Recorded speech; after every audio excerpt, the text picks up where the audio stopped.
Ngiyabingelela abazalwane egama lika Jesu Kristu umfelo wethu. Amen. Amen. Amen. Amen. Abangangaziyo umama uChuma, umama uNathri, umama kaKaden loKion loCharisma. Ngiyabonga ithuba endiphiweyo ngabakhokheli, all protocols observed. Siyabonga uNkulunkulu, uNkulunkulu ophilayo. I'm just encouraged ngelizwi likaNkulunkulu. uDavid kwelinye ilanga uthi, whom have I in heaven but you, and there is nothing on earth that I desire besides you. My flesh and my heart may fail, but God is the strength of my heart and my portion forever. Amen. Amen. Hallelujah. Amen. Hallelujah. Amen. Amen. Amen. Yes, God is our strength and portion forever. Amen. Siyabonga ugcinakala emuseni kaNkulunkulu. God is always there in our lives. Amen. Mina ngibonile umusa kaNkulunkulu. Ngaqalisa ukuthi ngibhale phansi, khulume kuba kunengi uNkulunkulu angenzela khona each and every day. He does great and mighty things for me. When the word of God ngalisitsho lithi, no eye has seen, no ear heard what God has in store for those who wait upon him. Amen. So uNkulunkulu bazalwane uthembakele kakhulu. We thank God for his faithfulness. Amen. Amen. We thank God for that. He's a great God in our lives. As long as umthemba bazalwane, umthembe sibili, uNkulunkulu uyaphendula imthandazo ngendlela emangalisayo. He is a great God. Amen. Namhlanje siyakhuthazana bazalwane bami. Ngilokho ngiyivikile ngilokho ngisadigest ilizwi ela last week. Ngithi hey, God speaks bazalwane. Mina bengisithi ngenhliziyo ngithi hey, ngawo baba uChuma uqhubekile ngoba last week inqobe asitshela yona, like into asitshela yona ukuthi kumele siyenze. I believe ukuthi bekumele la this week abuye futhi aqhubeke, but nonetheless siyambonga uNkulunkulu. Namhlanje mfisa ukuthi sikhuthaze about knowing God. We want to talk about knowing God. Ukwazi uNkulunkulu, ukumazi uNkulunkulu. Asazi baba emtshale yafuna usifunzela. Yes, but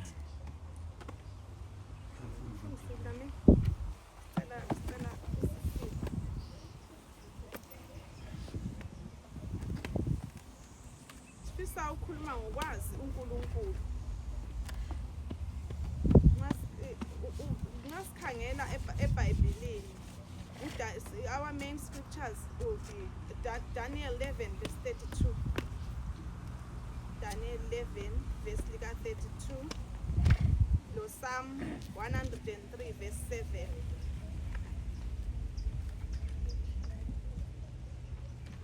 Bela selitholile asifunzele.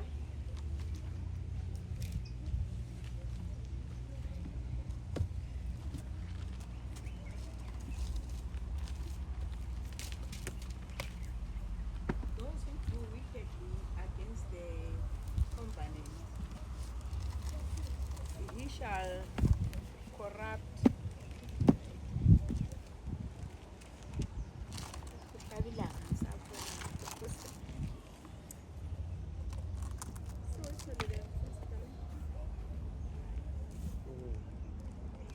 Daniel 11 verse 32. Ngekuyenga nangemali ekuwanga inkosi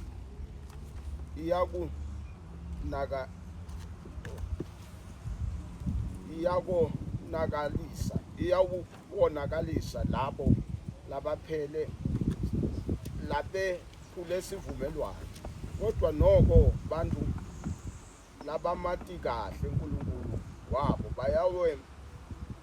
bayawumelana nayo baqinile. Amen. Ithi laba abamati kahle uNkulunkulu bayamelana nabo ubucili. Ngesingisi ithi baqinile. Baqinile. Bawumelana nabo nayo. bawumelana nayo bacinile. Sorry for that. He shall seduce with flattery those who violate the covenant, but the people who know their God shall stand firm and take action. Amen. Amen. Those who know their God shall stand firm and take action. Amen. Amen. Sicela sifundele na ku Psalms Amahubo 103 verse 7.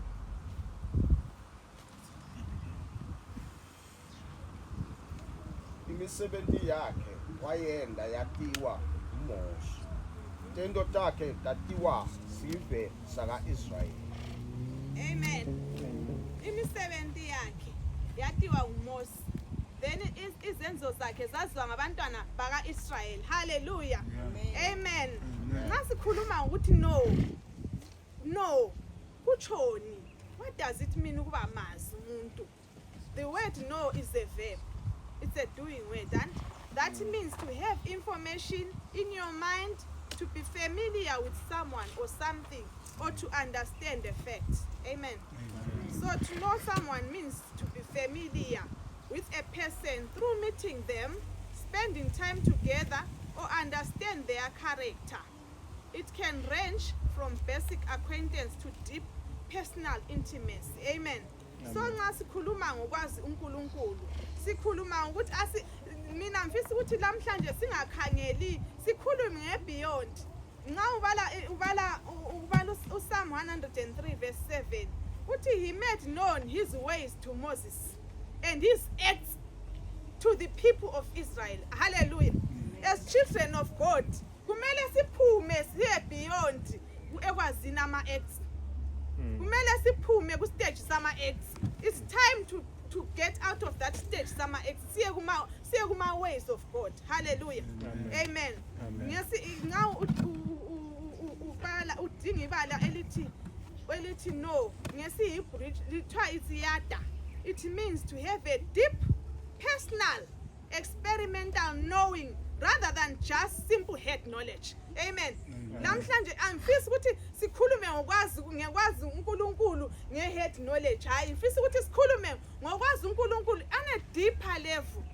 On a deeper level. Nginje mina uba bedlamini yamazi. Ngiyamazi ukuthi nguba bedlamini. But angikwazi ukuthi uthandani. Angikwazi ukuthi uhlala nga. Angimazi. It means ukuthi I don't know him on a personal level. Amen. Amen. Amen. So as children of God, we have to move from that stage sokuba acquaintance kaNkulunkulu. Nxa kuthiwa amen acquaintance kaBaba uChuma. uBaba uChuma ngiyabe ngikwazi ibizo ngikwazi okugeneral ngaye. Ngiyakwazi ukuthi uBaba uChuma iface yakhe injani. Nxa ngimbona iface yakhe ngithi lo nguBaba uChuma. Ngiyakwazi inhlanganise yena le face yakhe ngithi okay nguBaba uChuma. Yikho kuba mazi as an acquaintance. Basic facts, he is a male, and those are the basic facts. Izinto ezibonakala ezibasic. So as children of God, mele siphume sidlule ku stage lesana sokuba basic. Esokuthi uNkulunkulu wadala izulu lomhlaba. Hayi siyabona isihlahla wazidala. Lokho sikhule sikwazi. Sikhule sikutshelwe Sunday school. But we have to go deeper. Hallelujah. Amen. Mele siye deeper. Siphume sidlule ku stage sama acts. Mina kuthiwa uNkulunkulu wayenza indlela zakhe zaziwa nguMoses. Izenzo zakhe zaziwa ngabantwana bakaIsrael. Amen. Izenzo zakhe kuthi ukuthi as abantwana bakaNkulunkulu nxa sikhuluma ngokwazi uNkulunkulu kuthi ukuthi nxa uqala ku stage sezenzo wonke umuntu uyazazi izenzo zikaNkulunkulu. Even lonathayo odakwayo ngani uyakwazi ukuthi uNkulunkulu wadala izulu lomhlaba. Amen. Kodwa kukhona angakwaziyo ngoNkulunkulu. Amen. Abazazi indlela zikaNkulunkulu. Kukhona angakwaziyo. So kumele ngiyakhuthazana abazalwane ukuthi let's move from the basic stage. Let's not stay ku basic stage leso sokuthi singabi ngama-acquaintance kaNkulunkulu. In ku basic stage uyazama acts kuphela izenzo zakhe. Kodwa ukwazi awukwazi ukuthi uNkulunkulu uthandani. Then ku stage sama ways ubakwazama indlela zakhe. Ubakwazi izenzo zakhe lendlela zakhe. Amen. So as children of God, kumele sifike stage lesena sokuthi sazi izenzo zakhe lendlela zakhe. Amen. Nga ku stage sama acts awula relation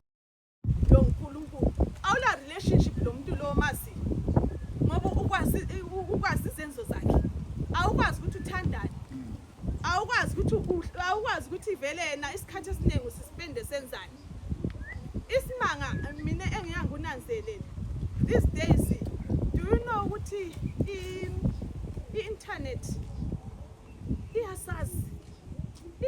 iyasazi ukudlula indlela thina esazana ngayo ngiyakela ukunanzelela bazalwane ngicela ukubona abayo ukunanzelela ukuthi internet iyangazi mina nginje ngavula iTikTok iyafaka konke engikuthandayo ngaya ku-Facebook iyafaka konke engikuthandayo ngoba iyangazi ukuthi ngithandani iyangazi ukuthi ngikuthi ukuthi vele ngispend isikhathi esiningi yikho isikwazi engikuthandayo so engikutshoyo bazalwane ngakuthiwa siyamazi uNkulunkulu umngane wethu kumele sibe kwazi ukuthi uthandani uNkulunkulu sibe kwazi ukuthi uthandani nga uconnecta kuNkulunkulu ube kwazi ukuthi usuconnectile sokuzihambela nje njengokuthi kunje nxa kuthiwa ngangena ku-Facebook iyangifakela konke engikuthandayo mina kunje ngithanda ama-videos okupheka lezi nsuku kulamanye ama-movies engiwabukelayo iyafaka konke faka kokupheka faka ama-movies la iyakwazi it's just automatic so lathi nxa sikhuluma ukwazi uNkulunkulu kumele sibe kwazi ukuthi uthandani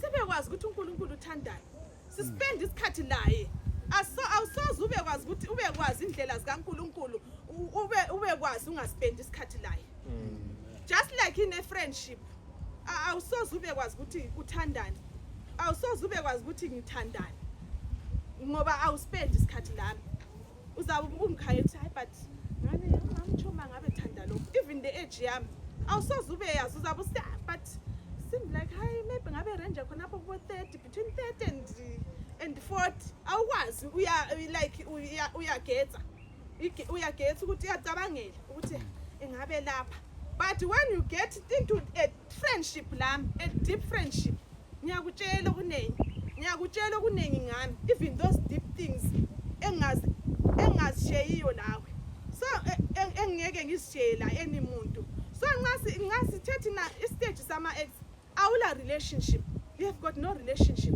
you just know ukuthi this one can do this he once did this njalo ngasikhangela lapha ku Judges 2 from verse 10 to 11 kuyakhulunywa ngabantwana bako-Israyeli kuthiwa wena uJoshua labanye laba ababebona uNkulunkulu esenza izenzo bathi sebefile abantwana basuka bayakhonza uBhali bangena ku-idolatry ngoba babengazazi indlela zikaNkulunkulu amen bangazazi indlela zikaNkulunkulu vele usoze umkhonze ngomoya la ngeqiniso kuzabuya imumo uchiye khonokho kuthembileyo kuzabuya kuzahamba umchiye uNkulunkulu edinga okunye that's what happened to abantwana bako-Israyeli bathi bebona ukuthi hawu uJoshua ubehamba lathi ohambe lathi wasichaphisa umfula usefile abazali bethu abebesithi uNkulunkulu wathumela ama-plagues lawana ngu-10 eIsrayeli sebefile akusela into esiyaziyo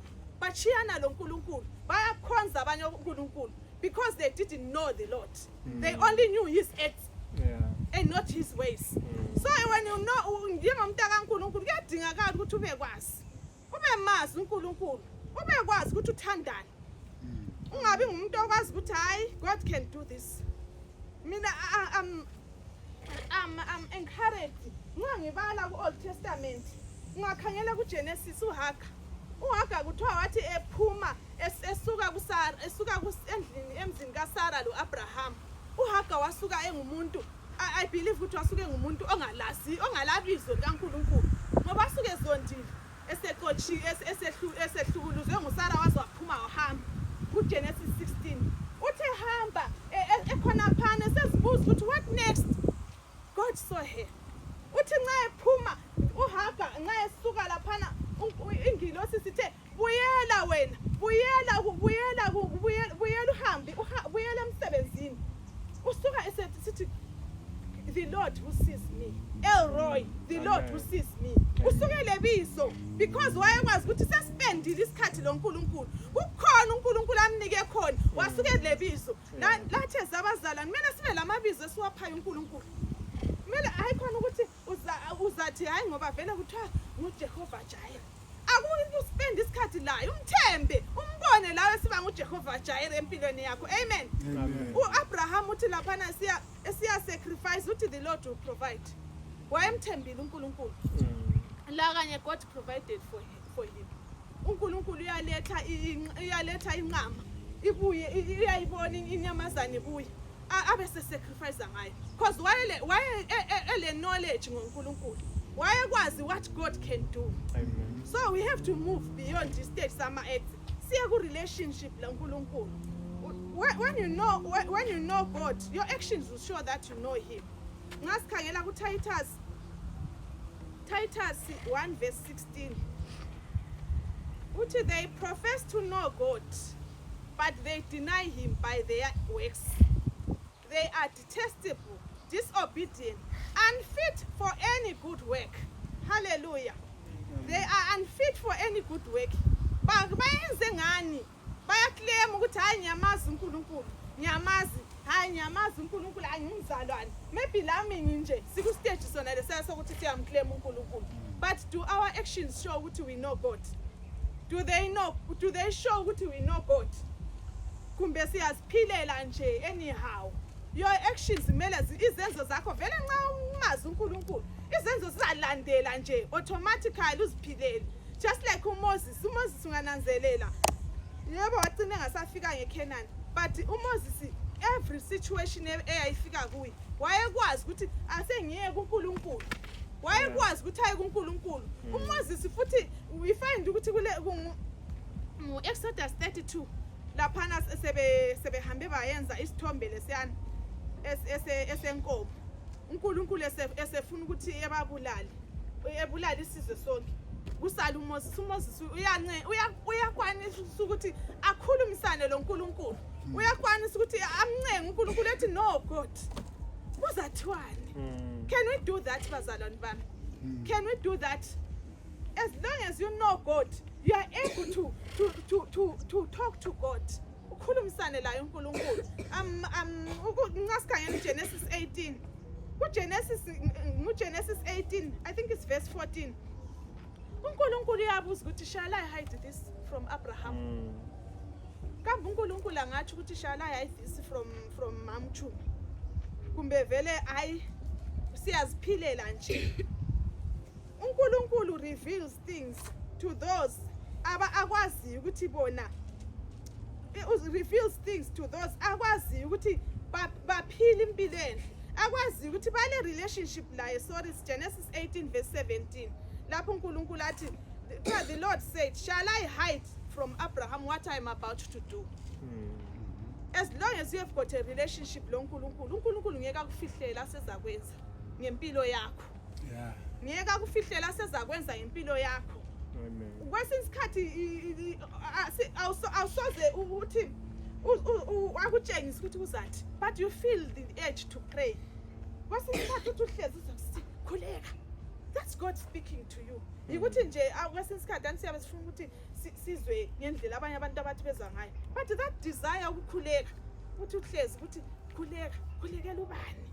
Khulekela uKristu. That's God speaking to you. That's God speaking to. And as long as you spend time with God, as long as you listen to God, God trusts you. God is able futhi ukuthi aqhubeke ekhulumisana lawe ngoba uyamlalela. Amen.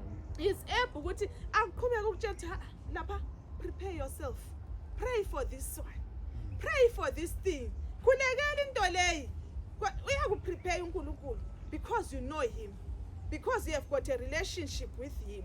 Iku Abraham uNkulunkulu uthi shall I hide this from Abraham? Ngoba uNkulunkulu wayekwazi ukuthi bale relationship. Nginje ubaba uchuma ungaba lento eyenzakalayo ngimfihlele uzazi usikhathi ngathi mama uchuma sokuthela uzufihla into engaka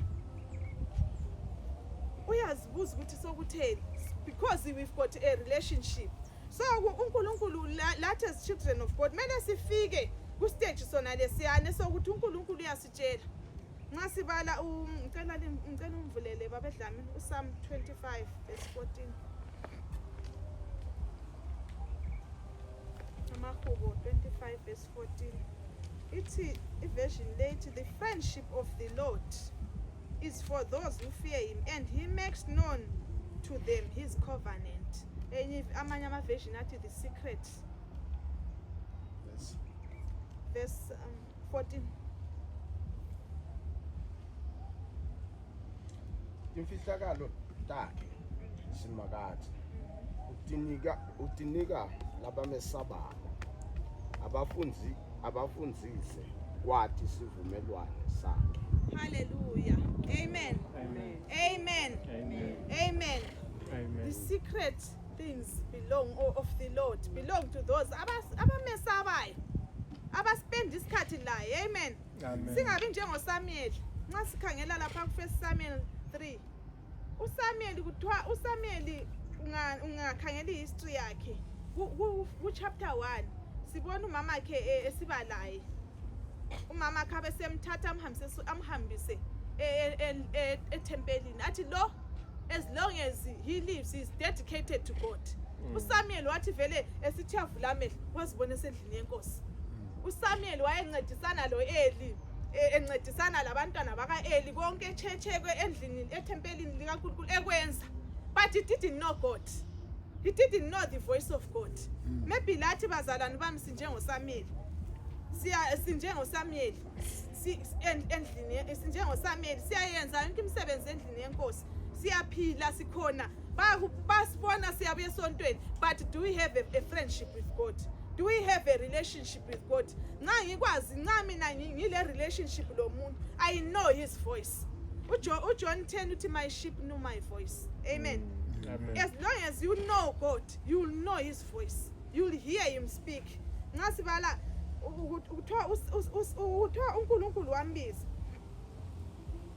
uNkulunkulu wambiza uSamuel yena if voice sithi Samuel.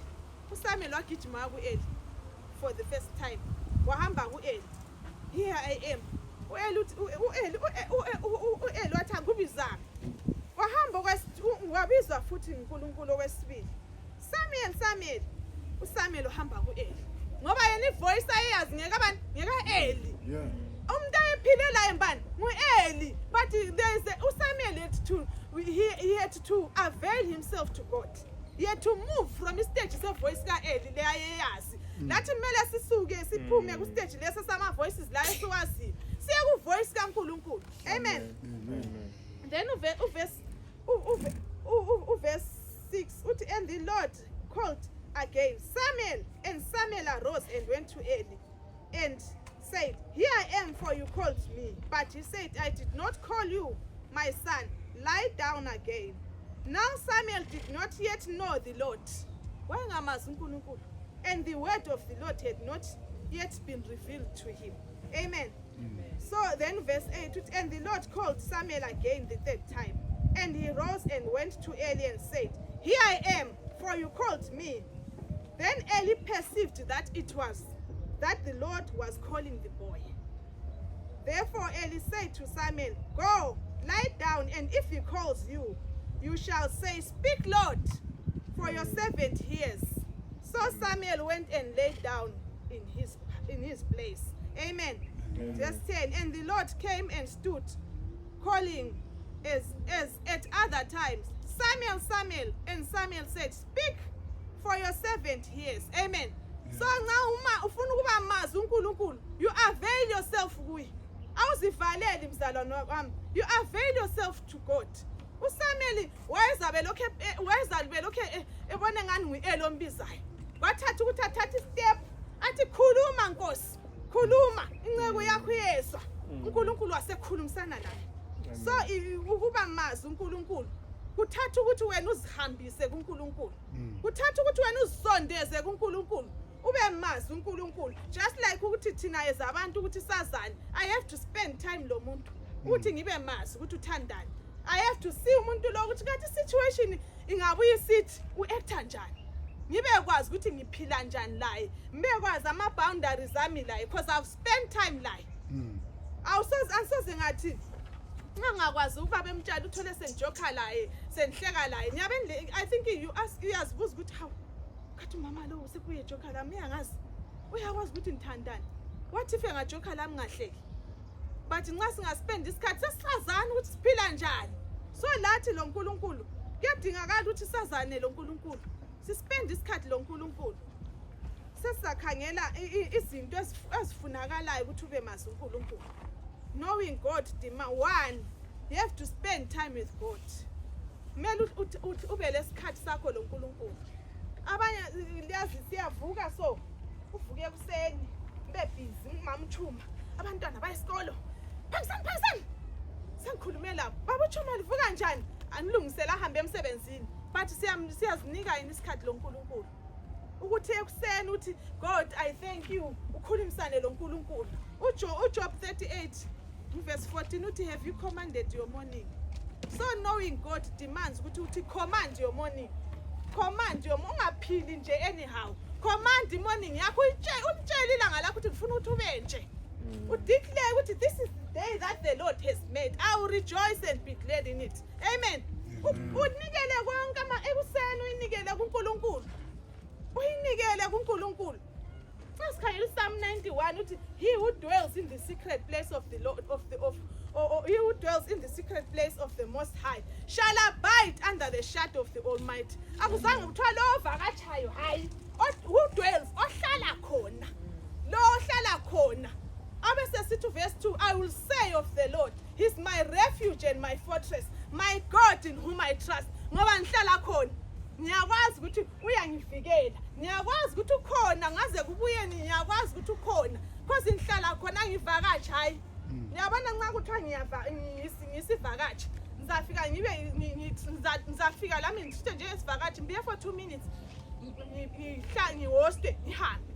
But if I dwell there ngihlala khona whether ngiyasuka kumbe ngiyalapha God take over hamba lami Nkosi hamba lami. I'm spending time with God. Akumelanga ukuthi nxa kuthiwa ngilobungane lo nkulunkulu angisoze ngihambe siyacela kuphela. Even in a friendship ngathi every day nxa ukuthi ngingumngane kaMakedali mama ngicela isawudo uyasibuza mama ngicela imali mama lamhla ngicela lo uyasibuza what kind of a friendship is that? Ngumuntu onjani lo ugenuine lami noma cha? So that as children of God you have to spend time with God.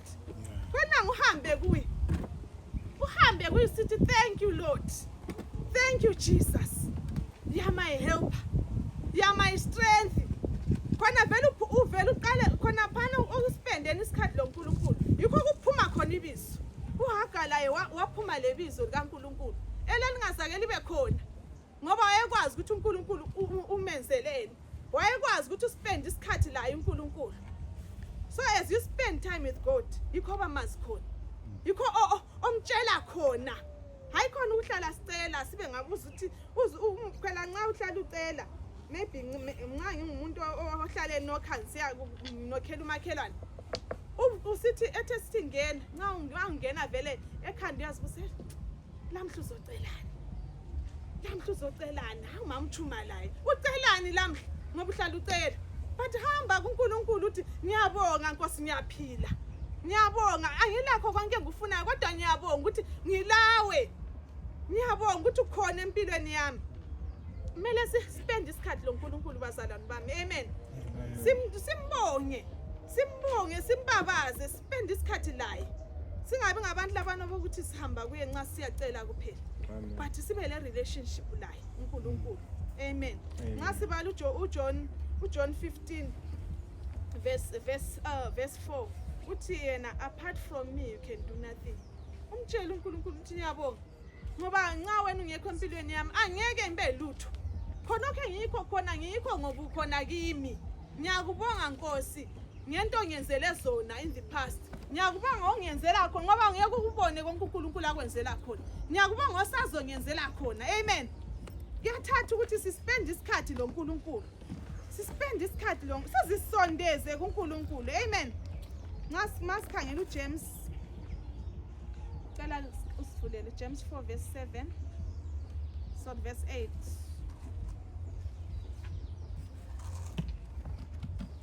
It's draw near to God and he will draw near to you. Cleanse your hands, you sinners, and purify your hearts, you double-minded. Draw near to God. Sondela kuNkulunkulu la uzasondela kuJacob. 4 verse 8. Sonzelani kuNkulunkulu. Naye utawusonzela kini. Amen. Kezantanda ke. Ninetoni. Nihlambulule tinhliziyo tenu.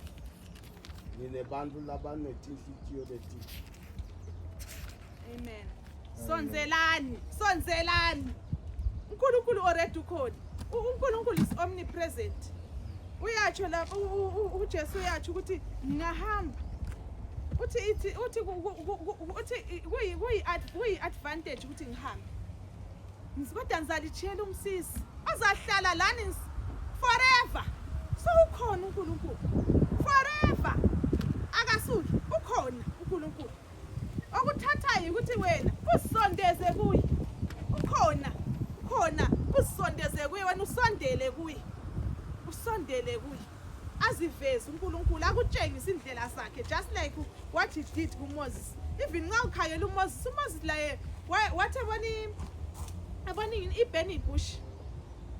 Wasondela ukuthi abone ukuthi uhamba njani. Laye yet to draw near to the bush.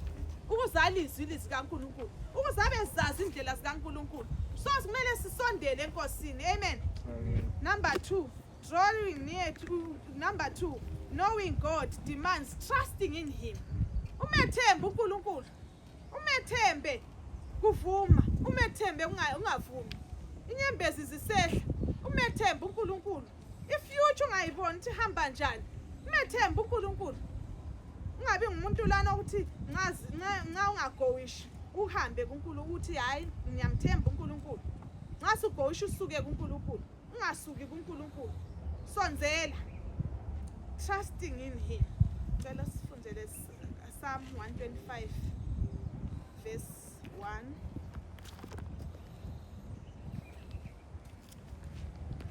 Psalm 125 verse 1. Labo labathembele kuShumakade fanana nentsaba yeSiyoni. Engeke itanyatanyiswe kodwa le yawuma kuze kube phakathi. Amen. Those who trust in the Lord shall be like Mount Zion, which is not moved nor shaken. Ngaze kubuye earthquake kuthiwa imountain yakho na imove. Ngaze kubuye izulu or whatever okungabuzama ukuthi kuyizama zamisa ayimove ihlala ikhona pha. Ngoba iyamthemba uNkulunkulu, it abides forever. Amen. Hallelujah. Ngasikhangela uJeremiah 17 verse 7 to 8 uthi blessed is the man who trusts in the Lord. Ubusisiwe lo mthembayo uNkulunkulu. Ubusisiwe ngoba uyamthemba uNkulunkulu. Sikuthiwa ufana lesihlahla esihlanyele lapho okulamanzi khona. Isihlahla sakhona asibi le stress, affectwa ngamanye ama-weather conditions. Ngoba sisemanzini, si-connected to the source. Siyamthemba uNkulunkulu, siyamthemba yena lo oprovidayo. So lathi ezabantwana bakaNkulunkulu kuyadingakala ukuthi simthembe uNkulunkulu. Then okunye nxa kuthiwa siyamazi, sifuna ukuthi sibe mazi uNkulunkulu. We have to acknowledge him. Acknowledge uNkulunkulu. Ukuthi umrecognize, umnanzelele ubukhona bakhe. Umnanzelele ukuthi ukhona njalo uyaphila. Umnanzelele, ungaziphileli nje anyhow sikhulumile ngakho ngesikhathi sikhuluma ngokuspend isikhathi loNkulunkulu. Amen. Then the other one, ukuthi nxa ufuna ukuba mazi uNkulunkulu, we have to fear him. Kumele umesabe. Sithethe na iverse liyana uPsalm 25 verse 14 ethi the secret things of the Lord belongs to those who fear him. Kumele umesabe uNkulunkulu ukuze ubekwazi indlela zakhe, ukuze ubekwazi ama-secrets akhe. Amen. Kumele umesabe uNkulunkulu, ungaphili nje anyhow. Umesabe uNkulunkulu. Ngasikhangela iProverbs 9 verse 10 uthi the fear of the Lord is the beginning of wisdom. Amen. So we have to fear the Lord. Ikhona iverse ku-Ecclesiastes ethi fear the Lord for it is the duty of men. Umsebenzi wethu ezabantwana bakaNkulunkulu ukuthi simesabe uNkulunkulu. Nxa sifuna ukuthi sibe mazi kangcono mele simesabe, singaziphileli anyhow. Amen. then esemphetha eyokugcina ukuthi ukuba mazi uNkulunkulu kumele siphile impilo ezingcwele. Ubaba uChuma ukhulumile ngayo indaba le last week, wakhuluma ngayo kabanzi. Kumele siphile impilo engcwele, siphile impilo engcwele, sibe njengoNoah kuthiwa waye blameless. Lathi siphile impilo engcwele. Nxa sikhangela ngicela umfundzele uHabakuk 1:13.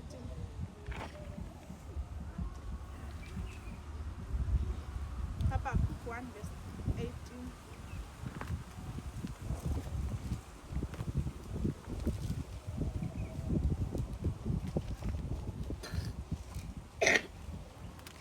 You who are of pure eyes than to see evil and cannot look at wrong.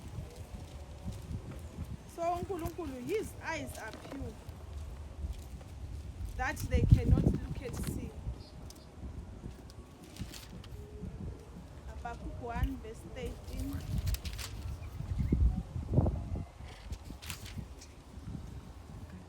Emehlo akho ahlanzeke kakhulu kuthi angabukabuki, ungeke ukubeketelele kuhlushwa walabacindzetele. Manje ke ubabeketelelelani laba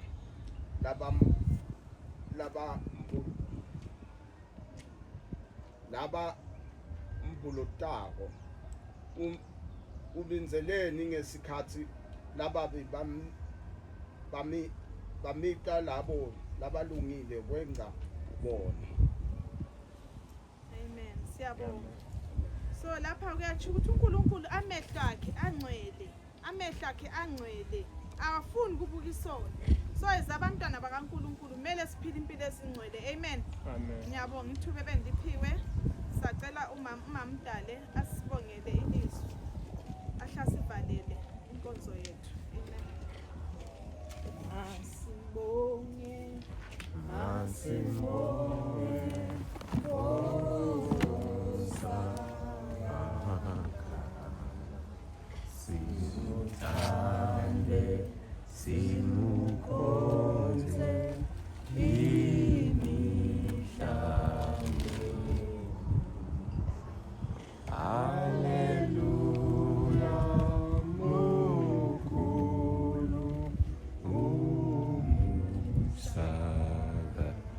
Jesus, si me